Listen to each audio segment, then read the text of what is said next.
Hey guys, welcome back. Today's video is packed full of helpful information and gardening tips to help you get your best harvest ever. Be sure to share this video with all of your gardening friends, and let's jump right in. So these are the tomatoes that are ready to plant, and I wanted to show you the difference, just how fast tomatoes grow. So these are some that are ready to plant now too. These ones here, I repotted 1 week after repotting these. So literally in 1 week, they went from this to that. So tomatoes grow really fast. So you definitely want to make sure you don't plant them too early. I usually start my seeds the second half of April here in Western Pennsylvania. And this year I had some issues with potting soil I'll get into later. Now the one difference is these are in a heated greenhouse. I have a heater there. I have heat mats under them and they're in full sun all day long. So as you can see, the greenhouse is completely windows, floor to ceiling and all around. So they do get full sun and they are heated, so that will cause them to grow faster. So if yours are sitting like in a windowsill inside where they're only getting a few hours of sunlight, they won't grow as fast. So that's something to keep in mind. But if you do have them in full sun, they will grow super fast. So just make sure you don't plant them too early. So as you can see, a lot of my plants are super teeny tiny right now. The reason for that is I just had to replant them because I couldn't find the potting soil that I liked. The past couple years, nobody has carried it. My favorite is, well, here's a bag from a couple years ago. It's the Nature's Care. I believe this is made by Miracle Grow as well, I think, maybe. But it was Nature's Care organic potting soil. This was my favorite. And nobody seems to carry it anymore, so I haven't been able to find it. But I just use that to keep the humidity, and I have some soil in there. But so I couldn't find it, so I bought this other stuff. This one called Back to the Roots Organic Potting Mix, and it was the worst potting soil I've ever used in my life. It was terrible. It took me 3 tries to even get stuff to germinate sometimes. And then finally when I got it to germinate, let me show you. This is basil that I planted almost 3 months ago now. It was like 2.5 months ago. I barely got it to germinate, and when it did, it stunted like right at this point. And I was waiting because I thought maybe it was the cold weather, because we did have some cold nights, but I thought it shouldn't have gotten that cold because I had everything on heat mats in front of a heater. So I didn't understand why it wasn't working. I talked to some other gardening people online. They all said they had the same problem with that potting soil. So I went back to the store and I bought this soil, which was Miracle Grow Organic Raised Bed and Garden Soil, not realizing that there is a difference between garden soil and potting soil. So I repotted plants in this, and they still didn't really grow too well after that. So then I realized, okay, I actually needed potting soil, not garden soil. There is a difference. Learned that the hard way. So I went back to the store a third time and got this, which is the Miracle Grow Organic Outdoor Potting Mix. Now this one worked like a charm. This worked really well. So now you can see my tomatoes look like this when I just planted them about a month ago. They haven't been here for long. So they grew really well, really fast. They're all looking healthy, and my eggplants as well. So I do recommend that potting soil, and also don't ever get that Back to the Roots one, because everyone I talked to said it was awful and they had the same problems. But Miracle Grow is a pretty good brand. I do like the organic, and it seems like they kind of change their organic labeling every year, so it always looks different. But this one worked well, so if you can find this, I recommend that. But anyways, that's why a lot of my plants are not ready to be planted yet, because I did have to start them over from scratch. So some of these will have to wait a little bit longer to go in, but that's okay. I feel like this year, like, I don't really mind being a few weeks behind. I think I can just deal with it, leave stuff in the greenhouse longer, let it get a little bit bigger so it has a fighting chance against the weeds before I put it in the garden. All right, so today we are going to plant some tomatoes and some basil because I always stick those in between the tomatoes. I'm gonna tell you how I use companion planting with the tomatoes to increase the tomato yield and also give some other benefits we'll talk about in a minute. So as you can see, I have a lot of weeds in this row where we're gonna plant them. And over the winter, I generally don't pull the weeds. I did actually go through this row at like late winter, beginning of spring, and I did pull out a bunch of the weeds and mulched it with straw, thinking like, okay, then it'll just be ready to go when I want to plant. But as you can see, the weeds grew up through the straw anyway, so I still have to pull the weeds again. So I will not make that mistake next year, just making extra work for myself. But what I'm gonna do first is just rake off the straw because I'm gonna reuse that for the mulch. And then I'll try to get these weeds pulled. The big ones that don't come out easily, I'm gonna be turning the soil with the big shovel. So I'm just gonna start that part.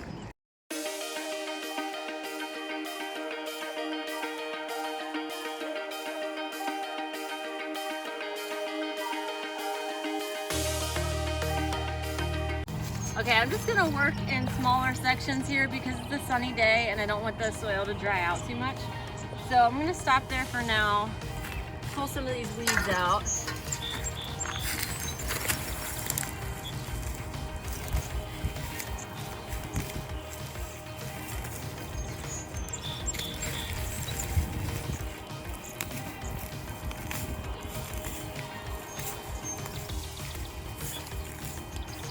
I always make sure I have super thick leather on my gloves because we get a lot of pokey weeds with thorns in them. So if you're pulling stuff like that, make sure you got leather on your gloves.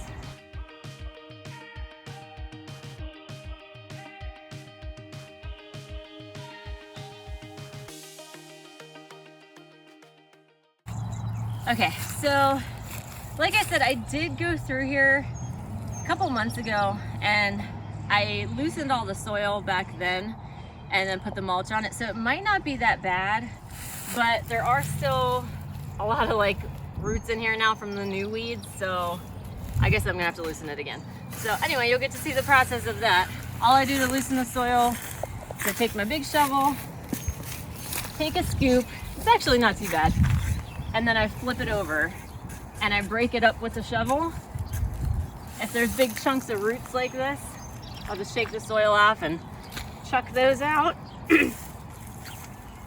And then just move down the row, doing that over and over again.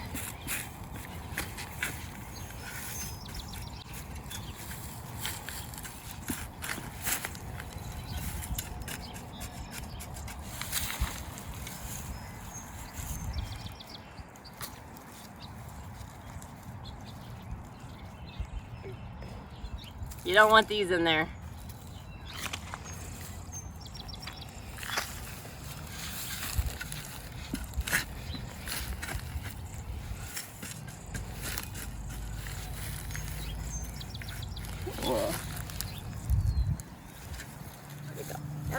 But you do want these.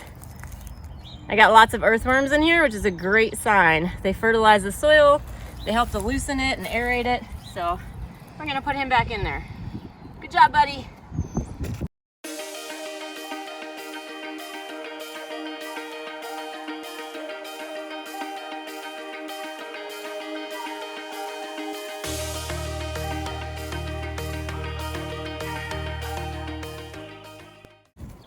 Now this is the reason my garden is a mess, because I was just telling my friend Tammy, who's helping me film, I have to focus on one thing at a time because I could walk around the garden and say like, oh, this needs done, that needs done, and then completely forget what I was supposed to be doing when I came out here.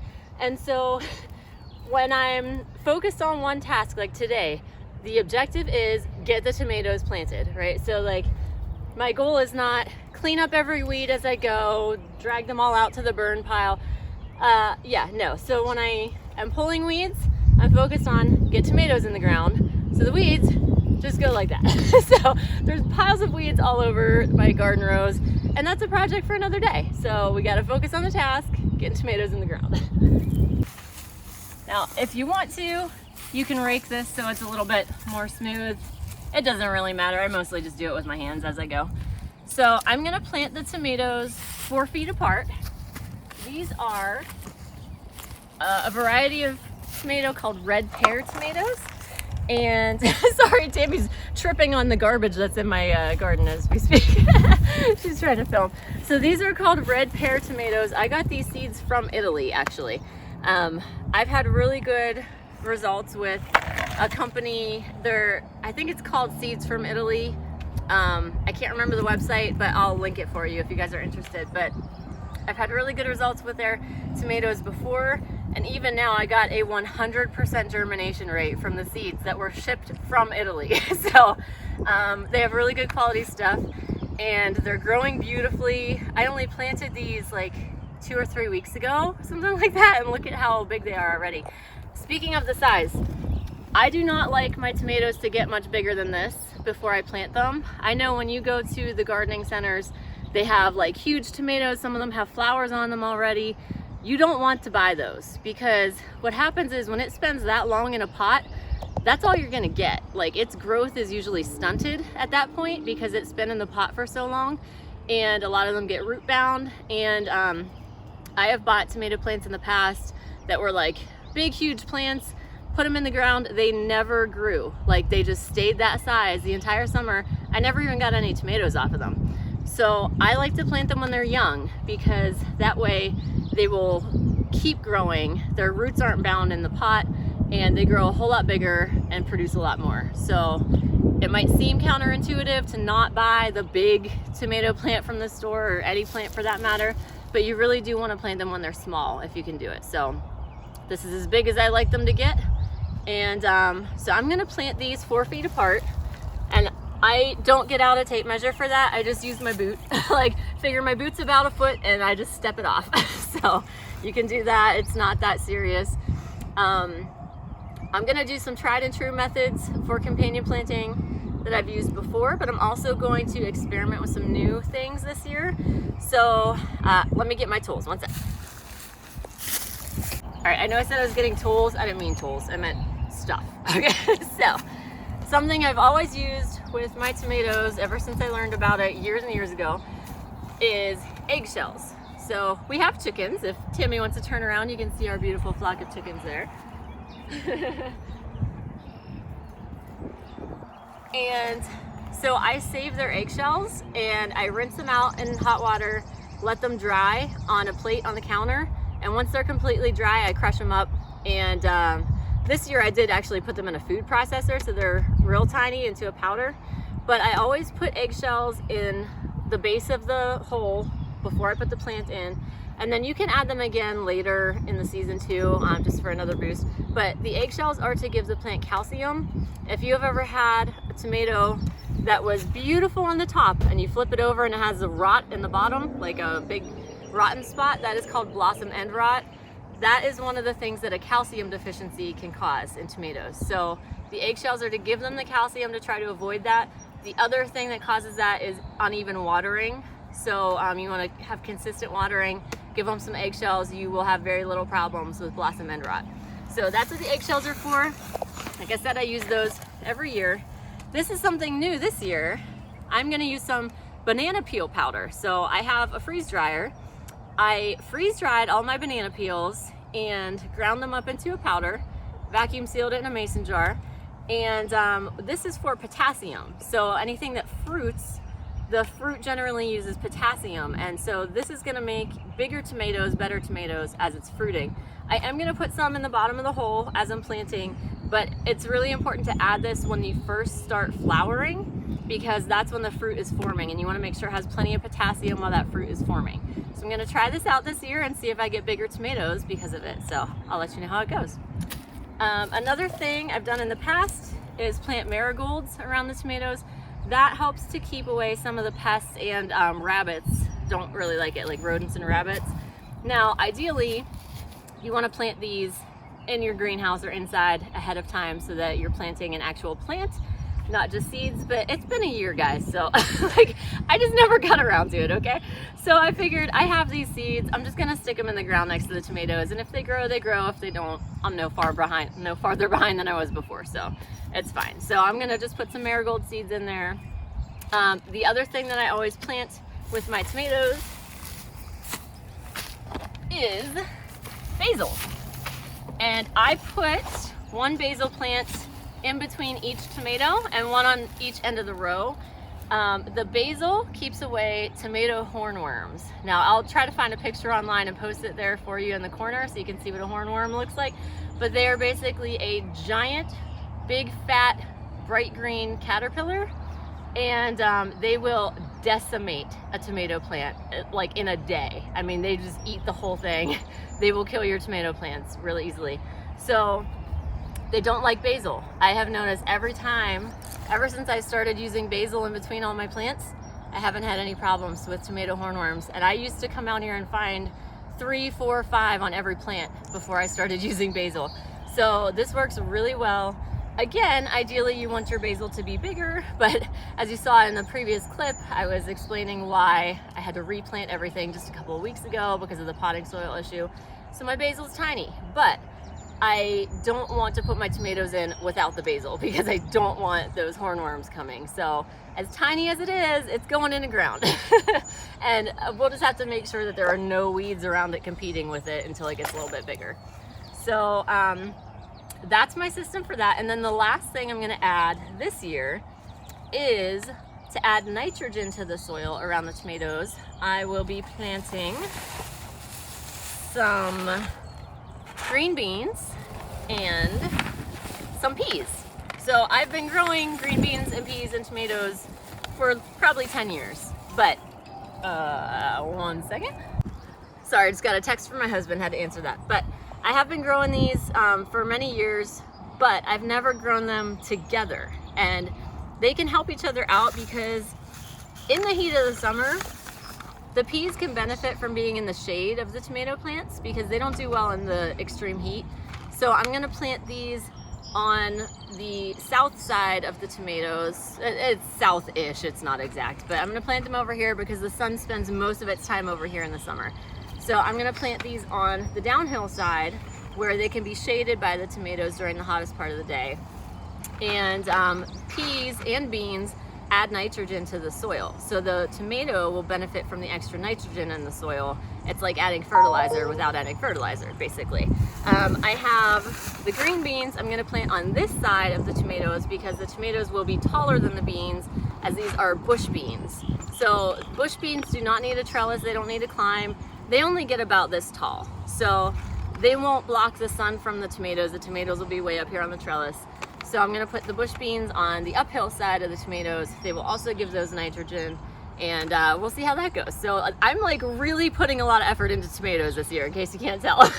Because I have, since we moved to this property, I have yet to get the type of harvest I used to get at the old property we were at. So I'm really trying to get like the best tomato harvest I can get this year. So follow along, see if it works. But I'm confident. I have a lot of faith that this is all gonna work out well.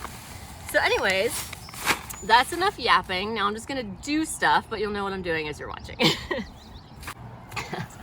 All right, I want this right under the trellis. For this trellis, I just used T-posts and some welded wire, like a roll of welded wire fence, and tied it on with some wire ties. So I'm gonna put the tomatoes directly under this trellis. And again, I'm not a perfectionist, so this is like really wonky and wavy and it's not straight and I don't care.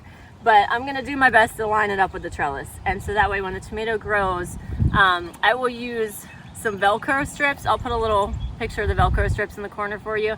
Showed them in previous videos, but I love the outdoor Velcro strips that are specifically for plants. They hold up really well. They're easy on your plants. It's not gonna pinch anything. They're easy to remove and change and whatever. So I love those. I'll link those for you, but that's what I'm gonna use when this gets bigger. I'm just gonna Velcro it to this trellis as it grows.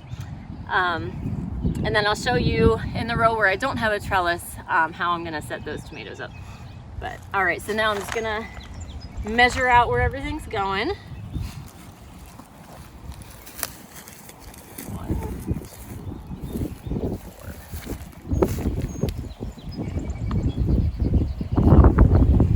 It's a little bit windy, so I'm digging a hole to set this in so it doesn't fall over. All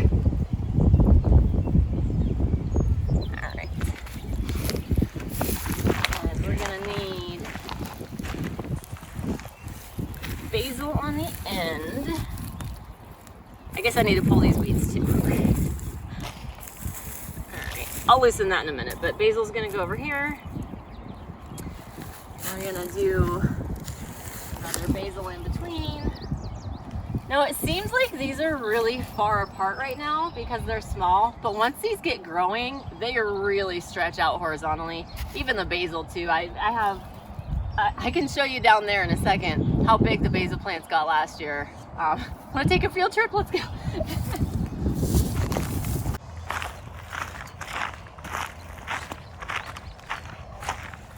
This is last year's basil that I haven't ripped out yet. As you can see, it's like 2 feet wide and probably like 3 feet that way and about 3 feet tall.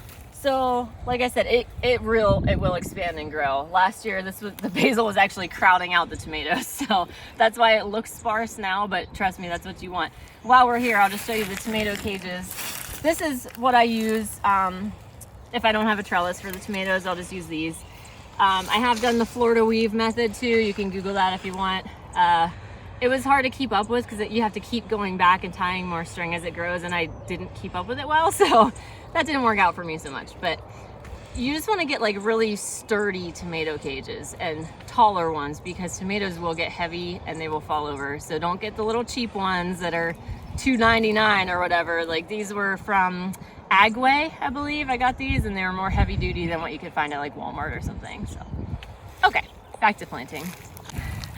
Okay guys, pray that it doesn't start raining because it's looking a little sketchy up there, and literally we might only get 2 tomatoes planted. I have like 50 that I need to plant today, so we'll do what we can. But all right, let's set up this tomatoes little commune, okay? We're gonna dig a hole. Now I like to make sure that the hole is deeper and wider than the tomatoes so that the roots can spread easily. You want the soil to be really loose, but you also need good soil contact. So you don't want like big chunks of soil in here. You want nice, loose soil. Like this is amazing, this right here. So that's fine. There's a bunch of roots from those. Get out of there. All right, and you can test to see if it's deep enough by putting your cup in there. Oh, also one thing I forgot to mention with tomatoes. You want to bury as much of the stem as you can. If you're worried about leaves touching the ground, you can always come back as it grows a little bit higher. You can come back and cut off those lower leaves so they're not touching the ground. But you want to bury as much of the stem as you can, because if you see all these tiny little hairs on the stem, is it focusing? Okay, if you see all those tiny little hairs on the stem, those will turn into roots if you bury them. So the more of the stem that you can bury, the stronger the root system will be on your tomato, which means it will soak up more nutrients, more water from the ground, and just be stronger and healthier overall. So you do want to bury as much of the stem as you can. I'm going to take off these 2 little germination leaves and bury it like up to here. So I want to make my hole a little bit deeper.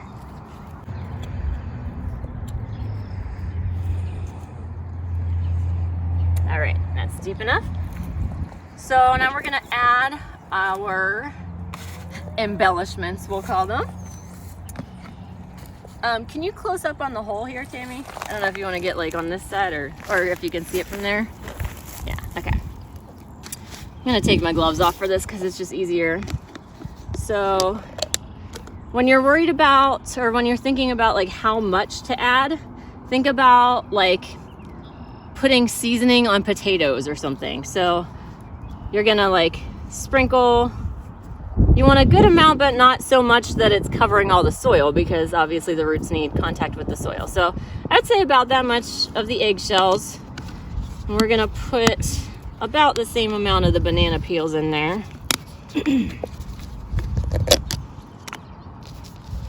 This didn't grind all the way up, but put banana peel in there.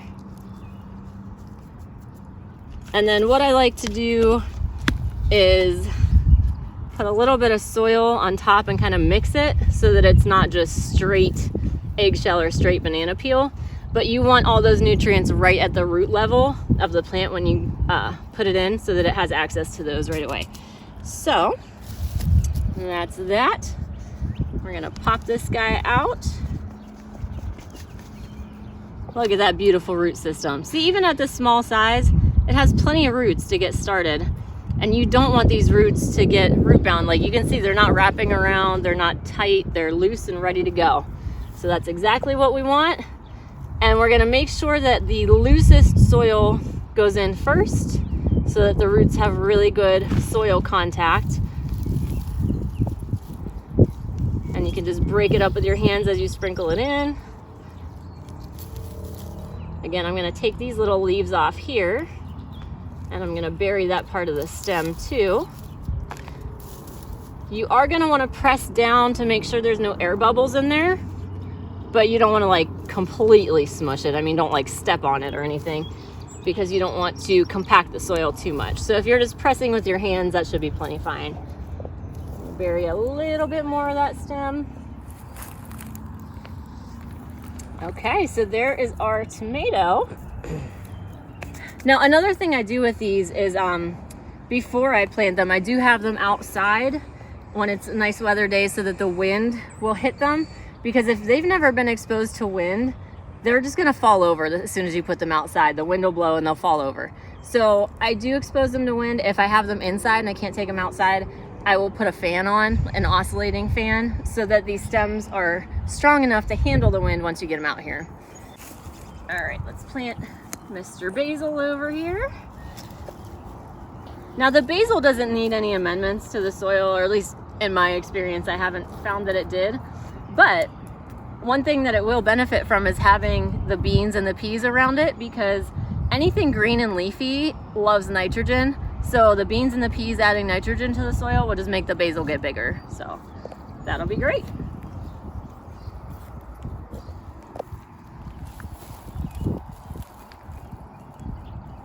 All right.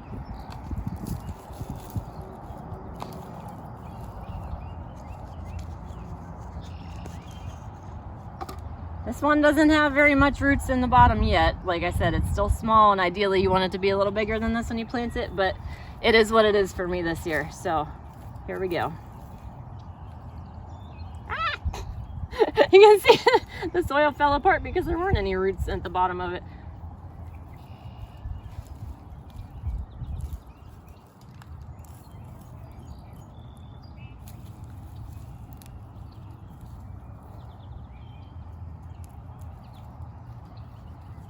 And I like to tamp the soil down around the sides of it before I press down in the middle, because that way you'll fill in those air gaps around the sides and then you can just push the middle down into it.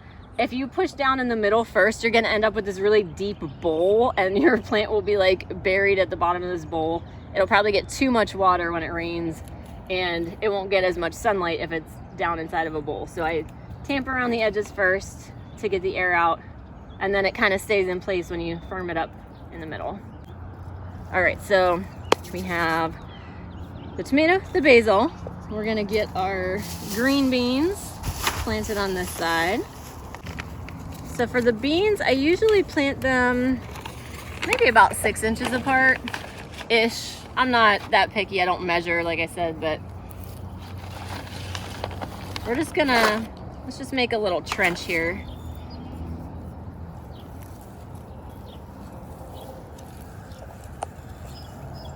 Oops. Don't knock over your basil while you're doing it.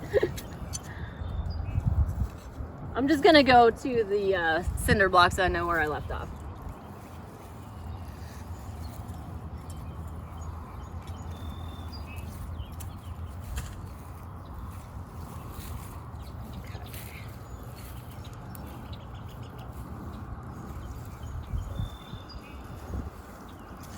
All right, so then you're just going to drop your seeds in. I might do them like 4 inches apart. I don't know. Like I said, I don't measure. Just about that far apart. For green beans, you want to plant them like about 1 inch deep. But again, it's not an exact science. They'll grow no matter how you plant them. Green beans are really easy to grow, especially the bush beans.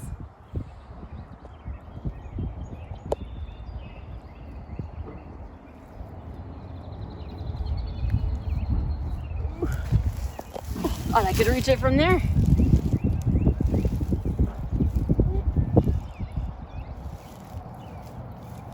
Okay.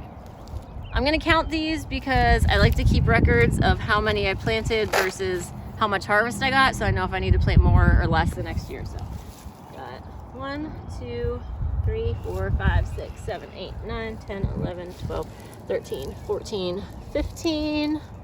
All right, nice round number. We'll start with 15. I'm gonna write that down because I will forget. I keep a record in my phone as I'm planting everything about what I planted where, how many, and all that. So we got 15 contender green beans. And then I'm gonna make a note on the uphill side. All right. I have it like by row in my little notepad. So. All right. So now we're gonna cover those over.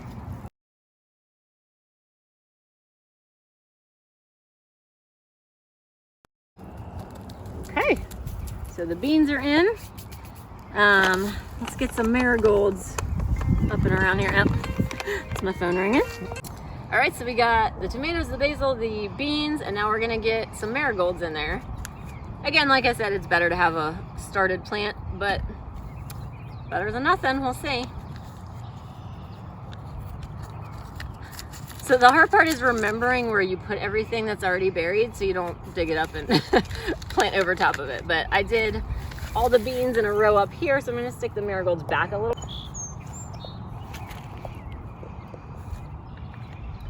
If I were smart, I would have left room for the marigolds in front of the beans because then it would block the bunnies from eating the beans. But again, you know, whatever, it's fine.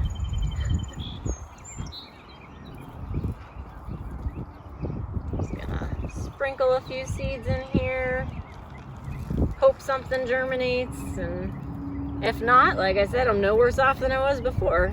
So, some in there.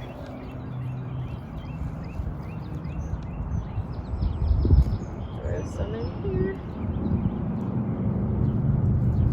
I'm excited about my little tomato commune over here. All his friends hanging out, helping out.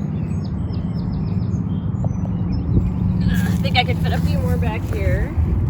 Actually, that's gonna get dug up when I plant the tomatoes, so. All right, we got that, and then I'm gonna do the peas on the other side. The peas I plant a little bit closer together, probably about that far, like maybe like 2-3 inches apart. Now the peas that I'm planting over here are the kind that don't need a trellis, so they don't need to be like right underneath the trellis, so I'm gonna put them on the side. These are called Easy Peasy. They're from Burpee. These grow super easily, like they really live up to their name. You put them in the ground, you don't do anything, and they produce really quickly. They usually produce peas faster than the other varieties, and big pods, big peas, they're like very disease resistant. They do really well. So I like this kind, do recommend, and that's what I'm gonna put over there.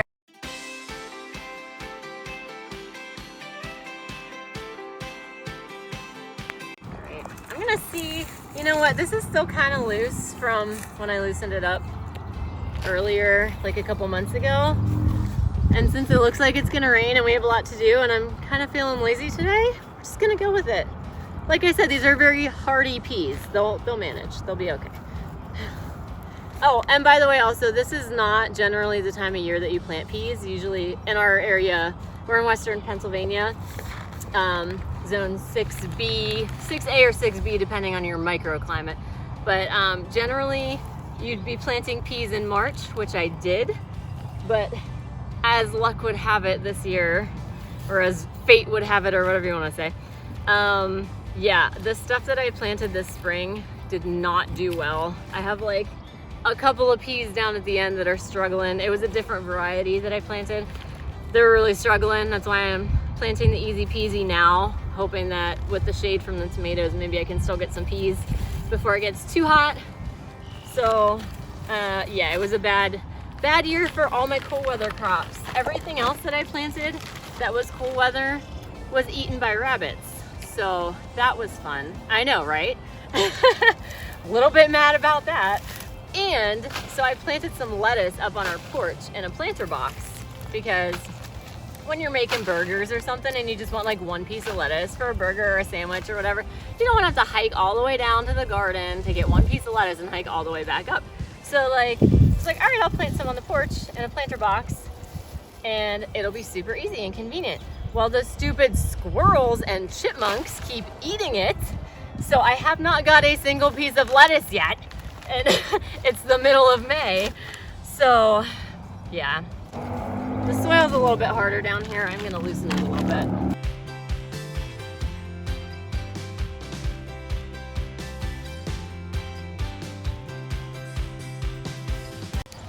Again, if I had all the time in the world, I would pull every single one of these weeds meticulously, but we don't have all the time in the world. So I'm gonna do what we can. And it's gonna be what it is. That's kind of like my life philosophy. It's like, I'll do what I can, and what I can't do, oh well, right? I mean, what are you gonna do? Do what you can, you can't control anything else. Exactly. All right, good enough. Let me redig my trench.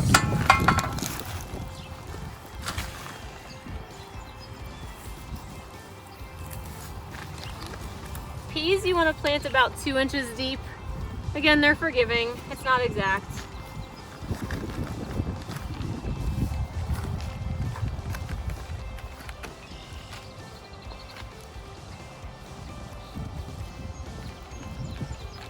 Normally this time of year I'm like swimming in sugar snap peas that I'm eating already.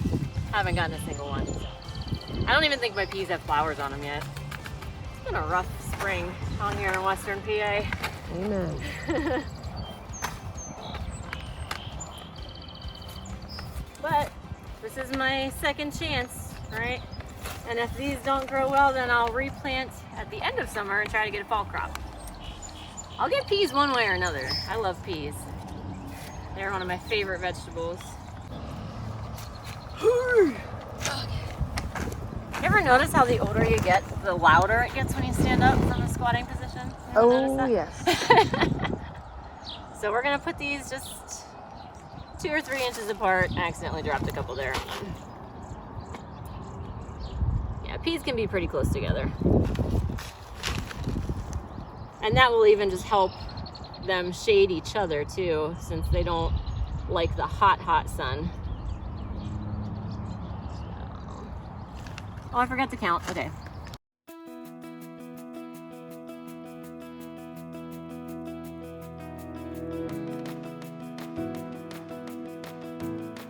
And we'll bury these in. Oh, that's a fun spider. Hi, friend.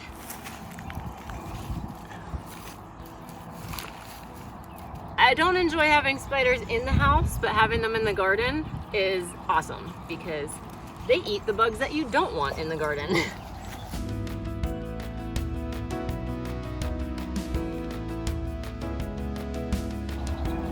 All right. Now let me just show you down this end what I do with the mulch now. So I'm gonna take this straw back. Now, oh, okay, I should water this first. So I'm gonna water it off camera, it's fine, but I'm gonna water this, and then what I'm gonna do after I water it is lay this mulch out kind of sparsely, because I do have seeds under here that I want to germinate, so I can't compact it. Like, I'm not gonna put a giant thick layer here or those seeds won't be able to come up. So I'm just gonna lay it out sparsely like that to help shade the soil, keep some nutrients in, keep the moisture in, but still allow the plants to come up through once they germinate. So that's what I'm gonna do after I water it. Okay.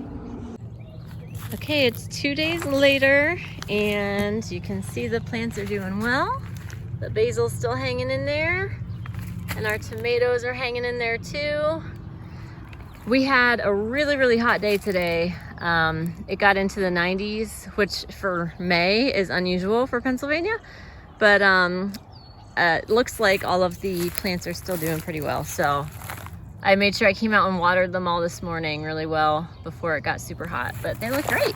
Look at that. All right. So even some of the peas finally got their first flowers. So I'm excited about that. And these aren't the peas that I planted 2 days ago, obviously. These are the ones that I planted in March that are just now starting to flower. We have had a lot of late frosts and things like that, so I think that really slowed down the peas. But anyways, this is what the finished product looks like. And again, it looks like a mess, but that is how you grow food successfully. If you're focused on making it pretty, it's not going to be productive. But this stuff looks great. I'm excited. I really hope this video provided you with some good information to help you get your best harvest ever. And please share this video with anyone you know who loves gardening. And don't forget to hit the like button and subscribe if you're new here. And we will see you in the next video. Thank you so much for watching, and God bless.